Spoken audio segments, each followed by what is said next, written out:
time to dish with D. That's me. It's time for my weigh-in and meeting topic du jour.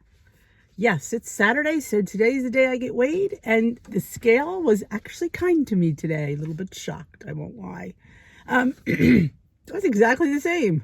I went, that very rarely ever happens. It seems like I'm always up or down a 0.2, 0.4, 0.6, 0.8, which is fine. Like I said, they claim you're never the same, so and I did have the best, well, I had a decent week. I shouldn't say that. Last week we went to a winery. I had a few extra glasses of wine. Yeah, it was apple sangria. So anything sangria I'm in for. See, if it was just plain wine, couldn't be bothered. Sangria. But this is a wine sangria, so it wasn't a sangria punch. So it's probably a little bit better in points. So I had several glasses, but I did have weeklies to use, so it was all good. I just felt bloated. And like somebody said to me one time about going over your points on your weigh-in day and stuff. And I said, sometimes you just can't. I mean, you could try to eat your face off, but you get bloated real quick. Like you think you could eat more and you literally really can't. So, I mean, you could stuff yourself, but you'll feel like crap. Yeah, you'll get that. Oh, and let me tell you something. When you're not used to having that full feeling, it's uncomfortable. So that was a win for me. I was on plan the rest of the week, so other than the almond fiasco. But in my defense there, I did have 15 points left on the day. This purple plan is crazy. Crazy. If you stick to the list and stick to portions, I'm a little bit shocked. I never have points left over. If you know my journey well enough, I very rarely ever had points left over. But since I've been on purple, I have points left over all the time because I've been really sticking to the list, because there's no sense being on the purple plan if you're not going to eat mostly the 0 point purple foods. It doesn't make sense. That's why they don't give you many points. They don't want you eating all the other, what's the word I'm looking for? Processed stuff. They want you to stick to that list for the most part. And I really have been, and I definitely think it shows. If you had asked me a year ago when this plans came around, I was like, oh, I could never do, I'm thinking to myself, my God, 0 point potatoes, 0 point rice, brown rice, 0 point oats. Oh, I can't do, oh no. I'm shocked. I could say I was wrong. And I very rarely ever say that. So that's huge. I was wrong.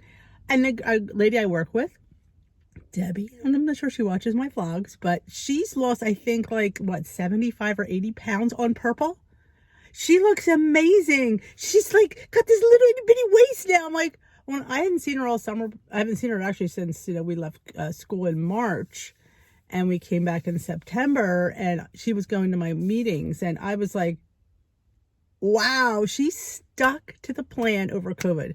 I am so super proud of her. That's amazing. It's hard. It was a hard time, and she dug her heels in and she kept at it, and she looks like a swimsuit model. Legit. I'm like, I look at her and I just stare at her like, oh my God, she looks amazing. So props off to you, Miss Deb.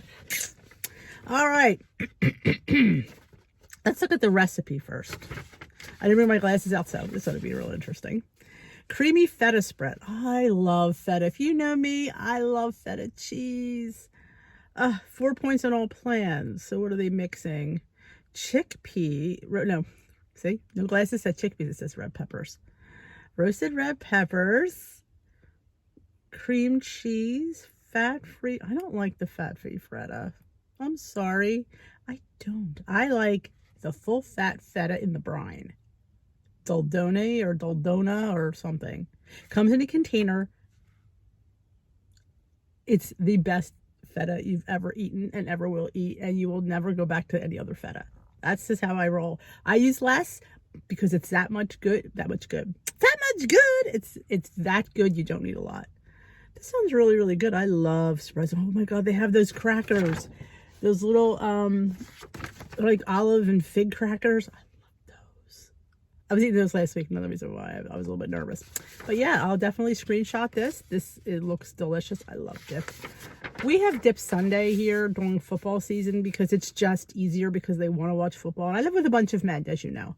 So I've surrendered. It's been a few years now. On Sundays, instead of making a nice, Sunday dinner that nobody sits at the table and eats, we just make pickies. It's harder for me because their pickies are, but I try to do like a Weight Watcher picky, and let me tell you something, they've been enjoying those. I made a lentil dip that was on my channel. It's if I remember to tag it. It's Trader Joe's steamed lentils and a sauce and feta. Of course, I don't use the feta. They say I use the feta. And all you have to count is the feta. Well, maybe the sauce. See, I used salsa when I made it in the film. That's right, I used salsa. And you only had to count the cheese. And what I did was I put the cheese on the side of mine and I put it in there. So, all right, let's get to this. What is your why? Why again? I get why they do the why so often, because that is your cusp for joining. That is your reason for staying. That is your reason for persevering. Is why did I join Weight Watchers? Why do I want to lose weight?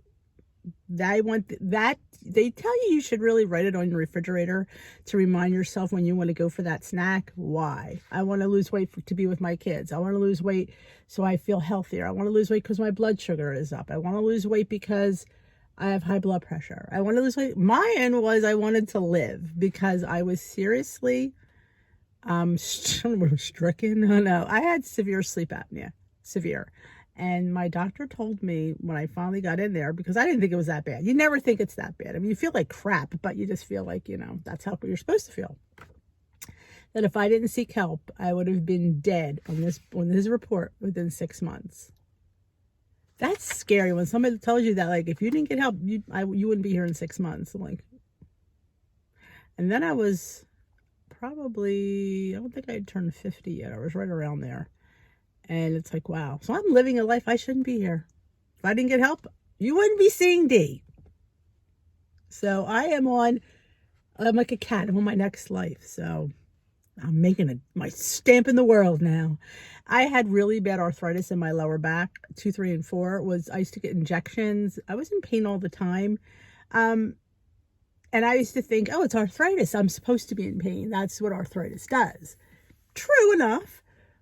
But all I did was lose weight, and my back is 150 times better. I don't get my injections. I don't take my non-steroidals. I take nothing because I carried a lot of my weight in my gut. So it was it pulls, even though it's bone, it's the weight is putting pressure on the bone. So the bone is causing you extreme pain.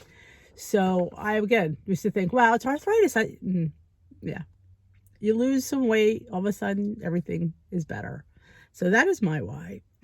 Reaching that special number on the scale, getting to a solid, healthy report from your doctor, goals are great and important. Even more important are the core of the WW journey, our why. That is the heart and the reason we want to reach those goals and reap the benefits. It's about why they actually matter to us, like feeling better in our skin or being healthier, or so we can be there for our friends and family. Excuse me. Once we have our why, it can act as a North Star to guide us in the actions along the way.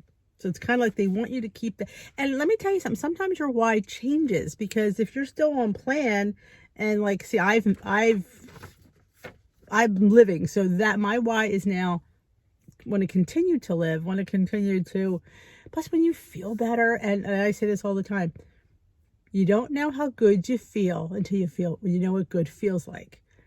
I thought I felt good. No, I didn't feel good at all. And then now I'm like, wow, this is what good feels like. So I just want to continue to feel good and have energy and endurance and stamina, and not always be tired. I'm always the one sitting. I'm always the one going. I'm always the one ahead of everybody. Like used to be, I was the one lagging behind. I was one let me find a bench, let me find some, I need a break. I never need a break. And I get at school, I'm the first one to tie shoes. I'll get right down there before I'd be like, give me a big kid to tie the shoes because I'm not getting down. Like just living a more fulfilled life is basically where I'm at. Think fast. Why do you want to lose weight? or to get healthier? Start at the top of your head answer. I'm over being out of breath all the time. That's a huge one. Dig deep. What does achieving your goal actually look like? How do you think you'll feel? I'll be able to more easily say yes to being with my family. You will. You'll want to do things because you can. Try again. Ask yourself the first question once more. Keep asking it until you uncover why it's truly important and highlights your aha moment. I want more energy, so I'm present in those that I love. Because you want to be in your kids' lives and your grandkids' lives. You want to be part of what they enjoy, and you can if you can't carry this weight around. Personalize it. Take your most authentic answer and repeat it. That's your why. Check in with it often and see if it still resonates. I want to lose weight so my family remembers me being there and fun. Exactly. If I died back, they would remember Mom on the couch. I was a big old couch potato. So yeah, it's like stop with the excuses and start putting, into motion. We use excuses all the time. I use them, so I could say that. I was a big excuse user. This journey is too hard. It's not enough food. I can't do it. You can do it, and you will do it, and you should do it. Again, my thing is break it down into smaller goals. Break it down, and you don't have to lose 5 pounds this week. You know what? If you lose a 0.2, that's a huge victory. That is a victory in the right direction. Should you lose every week? If you're on, and I'm going to be honest, if you're on plan, yes, you should pretty much have a small loss, if not stay the same every week. At least if you're a big girl like I was in the beginning, yes, you will lose pretty much every week. If you're a smaller girl, you might not lose every week. If you only have maybe, and I say 30 to 40 pounds being a small girl, that's not, in the grand scheme of things, somebody losing 30 to 40 versus somebody losing 100 to 150, that's a huge difference, and you won't see quite the results. But if you have like 100, 150 pounds to lose, yeah, every week you should definitely have a loss if you're on plan and you follow the plan. There's a lot of weeks where you're not on plan, and I get that because a lot of weeks I wasn't on plan. But don't make an excuse. I wasn't on plan, and move on. That's what you have to do. And if you choose to do that, that's fine. As long as you choose it and accept it and move on, you definitely can do that, because I don't like when people use excuses like it's this or it's that. No, I chose not to be on plan this week. There's many weeks like when I went away to the winery, I knew I was risking being off plan, and I knew I was okay with that. And it is what it is some weeks, because some weeks life comes up and things come up, but never you're that far away from being on plan. Remember your why. If you have a week where you're just off of it, you know what? You're back on track when you can be back on track. You don't let it go less than a few days, because, yeah, you could spiral into this binge that could last a few weeks. And you don't want that. You don't want that, because it's hard to come back from a few weeks. Trust me on that one. So sometimes I found me being on a bender. I was on a bender for 3 months. Oh, yeah. Do it right. And I did come back 27 pounds heavier. But I learned a lot. And I dug my feet in and I took care of it. So I did learn from that, and I didn't repeat that mistake. It's a learning curve. Sometimes we need lessons like that. And sometimes it's good to leave. And I say to some people, sometimes you need to get away. Sometimes you need to get away, and then you realize, wow, you're at this spot like, why did I leave? Why did I stop being on plan? That sometimes is helpful, as damaging as it could be. Sometimes that's how we learn, and that's how some of us, there's like different ways kids learn, and adults as well. You could be a visual learner, you could be a learner is auditory. So there's different ways to learn, and I guess as adults we're still like that. So maybe you need to go off plan and gain a few pounds, and then know that's not what I want.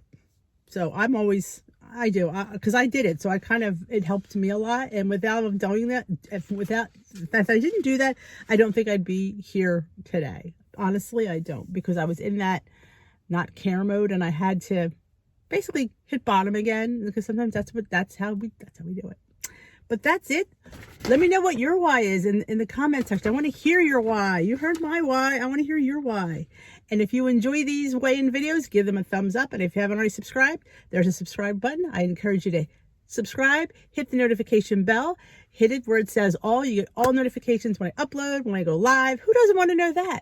It helps my analytics when you comment, when you like, when you subscribe, when you hit that bell. YouTube says, hey, this girl's doing something right. they'll promote my channel more. And hey, who doesn't want to help more people? Have a wonderful rest of your day. I will see you next Saturday for another weigh-in.